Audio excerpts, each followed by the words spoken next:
What's up, everyone? It's Josh back with another regional deck profile. Top 8, eighth place exactly, snuck in there.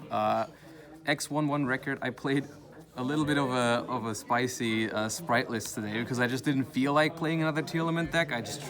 I like to set myself a little bit of a challenge instead of playing tier limit. I don't think tier limit is like a bad format. I just like Spright. You guys know I like the Spright deck, so I decided to go a little bit on a different route. I didn't want to just play the standard Spright deck, so we got a little bit of stuff to show you, so let's get right in there. I played 3 Nimble Sunfish. So this little guy is another Nimble monster, level 2 fish. When this card is destroyed by battle and sent to the graveyard, send a fish-type monster from your deck to the graveyard, then you can special summon a Nimble Sunfish from your deck. So the effect's actually very relevant. I'm just gonna leave that here for a second and show you later what we do with that. So we play 3 Beaver and we play 3 Angler because we have all these Nimbles. So this thing can resolve multiple times in this deck, which is very, very cute. It's actually been like a pretty solid card throughout the day, even drawing it, because I play Nightmares to discard it. And just having that many targets, I've resolved this 3 times in a match, like twice. The big Nimble package is a little bit more self-explanatory when we get to the extra deck. I'll show you that.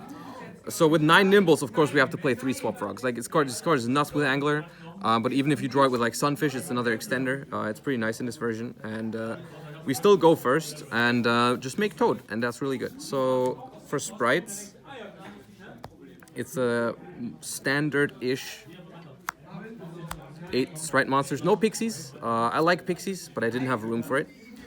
And then I decided to play the main deck completely focused on tier limits, which was the most expected deck, and it is the deck I played against the most. So what I did was I played all the 9 Bestials, which is a change from my previous list because I just wanted more. And I still played 1 Lubellion. This was a card I ran at 3 in Frankfurt. I really like it.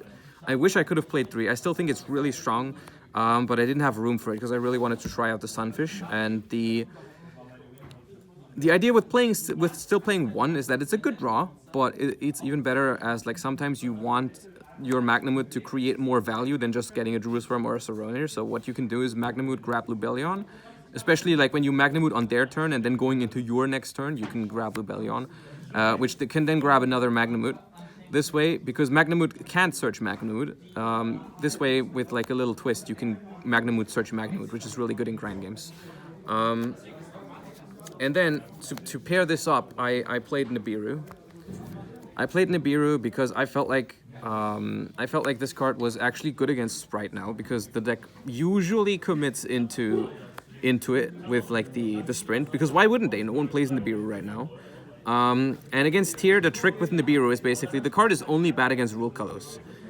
Rule Kalos is what makes this card bad against tier. So with 9 Bestials, I felt like the chances of drawing Nibiru plus Bestial were like decent, and it basically just auto wins you the game, because what you do is if you draw 1 Bestial and Nib, is you just let him play, and then when they have the Kid Kalos in the graveyard, you just Magnamut you Bestial the Kid Kalos away. That way they can't make Rule Kalos. They can make everything else, they can put their entire extra deck on the table, but they can't play around Nib anymore. So that's that. That's very cute in theory. However, against the 3 tiers that I played, where I lost the dice roll, I think, to all of them. One time I opened 2 Nib, no Bestial, and then the one time I actually opened Nib plus Bestial, they had Herald of the Orange Light for my Bestial, so that was very annoying. So that didn't end up working against the tiers that I played against, at least not going second today.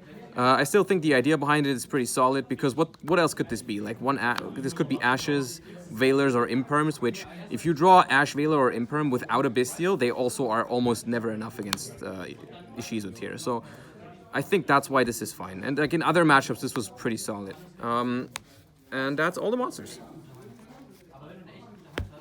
For the spells, we played 3 Starter, 1 Smashers, and then like another really good card in this version that Spright normally can't play is Foolish. Well, Spright can play it, but if you play the normal 5 Nimbles, if you go Foolish on Angler and summon 2 Beavers, you just run out too fast, right? You still have the sprint line available, but the sprint only sends the Angler, and that can only summon once.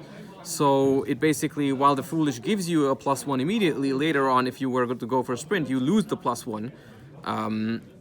So in the long run, it's not that great, which is why most people are not playing it. And in this version, it's just completely cracked because you just don't lose anything. You just go this for like these, and you still have the full package and more in the deck to even go sprint as well. So like Foolish just is amazing. I only drew it once the entire day, but yeah, this card is pretty ridiculous. And then I rounded it up with Mind Control and Change of Heart. I love these cards in Spright. I think they're really good against tier, especially, and also in the mirror. And the philosophy behind this entire deck is that I think going first, a deck like this should always be winning. Like, you just make the usual like Elf Toad, Smashers, back it up with a Bestial or two. You should be beating everything, like IP as well. And so I decided it was good to play a couple of going second cards, which these are also technically going second cards, which I'll show you now with the extra deck why these are so good going second especially. So the extra deck begins relatively standard, but before it turns a little bit weird. 2 Elf, 1 Sprint, the Codebreaker for Baguska, the Dark, the Nightmare Phoenix because of the Nimbles. Like with triple Nimbles, I really like the Phoenix. Also to clear back row before we go for the OTK play, which I'm about to show you in a second. IP, the Unicorn, which I didn't play in Frankfurt and missed a bunch of times, and it came in clutch a couple times today, so I'm happy I put that in. The Avermax still only made it once, and I don't think it even won me that game. It's like not that great, it's just I felt like the best thing you can make with IP in like weird game states. But yeah, that's the Link monsters. I played 1 Toad, I played 1 Gigantic. I didn't feel like I needed the second one as often as I needed the utility from the other cards, and I did summon everything in the extra deck, so I think this is a fine decision. I did miss it once or twice, but yeah.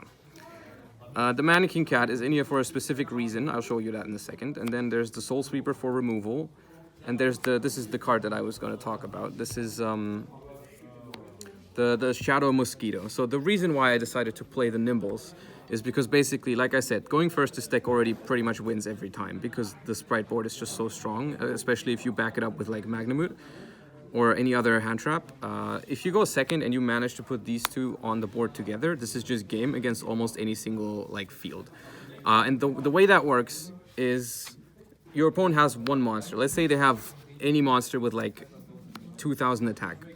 You attack with the Mosquito, you put a counter on the card, and then you attack with the Nimble Sunfish. Now, Nimble Sunfish, on the attack, you're going to burn them for the first time. The Nimble Sunfish is going to die by battle. It's going to send a Angler from the deck to the graveyard to summon another Nimble Sunfish. Angler is going to trigger in the damage step to summon 2 Beavers. Now, all these 3 can still like you can crash Beaver for another burn, you crash Beaver for another burn, and then with this attack, if this thing is 2,000, this is already game, because this is your first attack. But even if it's lower than 2,000 attack, this thing crashes again, sends another Angler, summons another Sunfish. This Angler triggers can only summon 1 Beaver, but these 2 can also crash. So you can crash 6 times into any monster. Like, you can attack with this and then attack 6. This triggers 6 attacks. So you basically win if the opposing monster is like what is that, 14 or 1,500? You already win. Like even against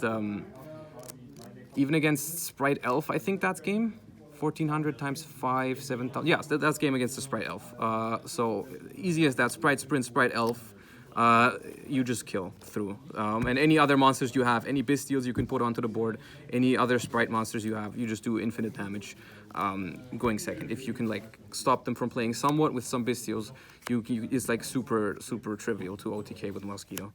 And that's basically the main reason why I played the Nimbles. It's also nice to be able to play 3 Anglers and run enough targets for it, because if they know you're playing Spright, they usually go for the mill 5s, and having 3 Angler in your deck with a lot of targets is really nice in that scenario.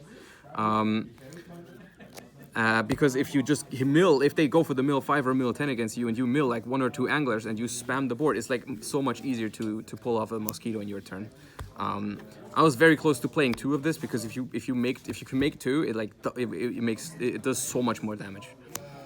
There was one game that I lost because I didn't have the second one, because I could have made both at the same time and it would have been enough, but yeah, unfortunate.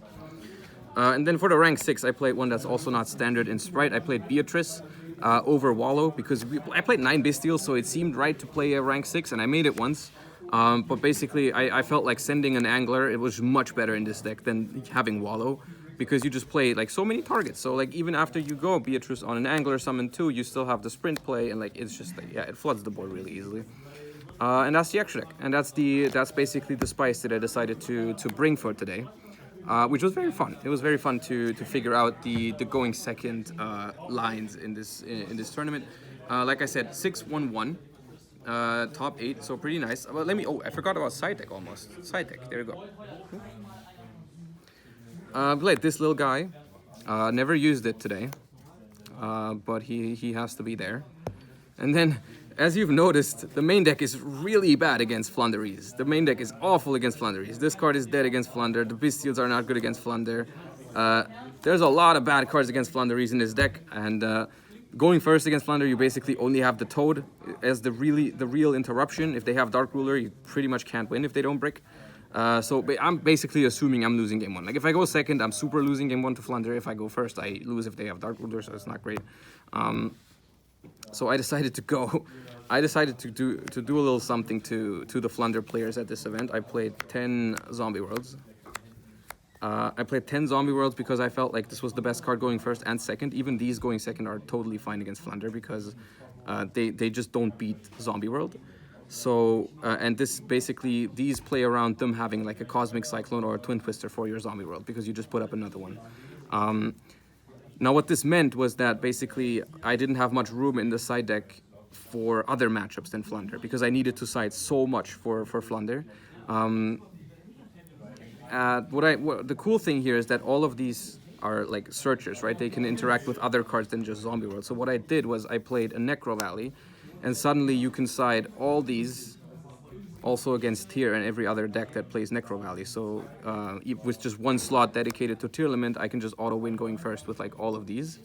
And I also decided to play 2 D-Barriers, which makes this really good against almost any deck. Like you can side this against Spright, call XYZ, side this against Tier, call Fusion if you already have Necro Valley, side this against Sword Soul. Even I played against the Sword Soul, which I wasn't prepared for normally, but because I had this side deck, and even Zombie World is like good against Sword. So it's like you just have so much for so many matchups despite having 10 cards against Flunder.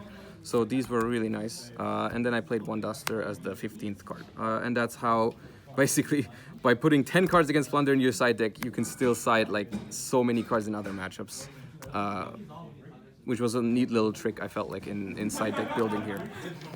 Anyways, that's the deck. It's like, I don't think it's better than Tier. I just like to set myself a challenge, and I didn't want to play Tier in this tournament. I'm happy it worked out. Probably could have done better if I played Ishizu Tier, but I had a lot of fun. I hope you liked the deck. If you did, leave a like and subscribe to the channel. Check out the Twitch link in the description below. All the good stuff, you know what I mean. Thank you for watching, and bye-bye.